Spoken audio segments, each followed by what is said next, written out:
ಇದು ಹೇಮಕೂಟ ಬೆಟ್ಟ. ಈ ಬೆಟ್ಟ ಸನ್ಸೆಟ್ ನೋಡೋಕ್ಕೆ ತುಂಬ ಒಳ್ಳೆ ಜಾಗ. ಈ ಬೆಟ್ಟದ ಮೇಲೆ ಕೂತ್ಕೊಂಡು ಸೂರ್ಯಾಸ್ತ ನೋಡೋದೇ ಒಂದು ಚಂದ.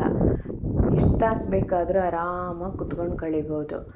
ಆದರೆ ನಾವು ಈ ವರ್ಷ ಜೂನಲ್ಲಿ ಬಂದಿರೋದ್ರಿಂದ ನಮಗೆ ಸನ್ಸೆಟ್ ಸಿಗ್ತಾ ಇಲ್ಲ.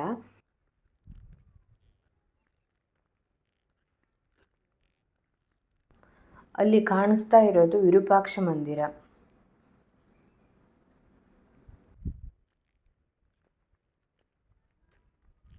ಈಗ ಜೂನ್ ತಿಂಗಳಾದ್ದರಿಂದ ಹಂಪಿಲಿ ಟೂರಿಸ್ಟ್ಗಳು ತುಂಬ ಕಡಿಮೆ ಜನ ಇರ್ತಾರೆ. ಹಾಗಾಗಿ ಈ ಟೈಮು ಬೆಸ್ಟ್ ಅಂತ ಹೇಳ್ಬೋದು ಓಡಾಡೋಕ್ಕೆ. ಆಮೇಲೆ ಎಷ್ಟೊತ್ತು ಬೇಕಾದರೂ ಆರಾಮಾಗಿ ಕೂತ್ಕೊಂಡು ನೋಡ್ಬೋದು.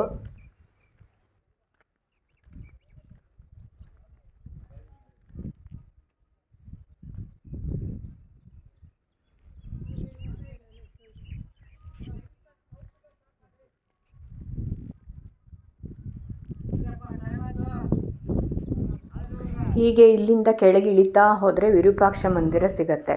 ಹಾಗೆ ಹೋಗ್ತಾ ಇರಬೇಕಾದ್ರೆ ನಿಮಗೆ ಅಲ್ಲಿ ವಿರೂಪಾಕ್ಷ ಮಂದಿರದ ಗಂಟೆ, ಆಮೇಲೆ ಅಲ್ಲಿ ಹಾಕಿರೋ ಶ್ಲೋಕ, ಮಂತ್ರ ಅದೆಲ್ಲ ಕೇಳಿಸ್ತಾ ಇರುತ್ತೆ.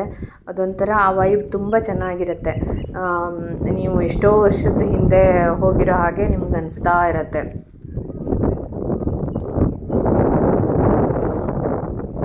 ವಾವ್, ಈ ಕಲ್ಲು ಒಂದ್ರ ಮೇಲೆ ಒಂದು ಹೇಗೆ ಕುತ್ಕೊಂಡಿದೆ. ಒಂದು ಚಿಕ್ಕ ಕಲ್ಲು, ಅದ್ರ ಮೇಲೆ ಎಷ್ಟು ದೊಡ್ಡ ಕಲ್ಲು.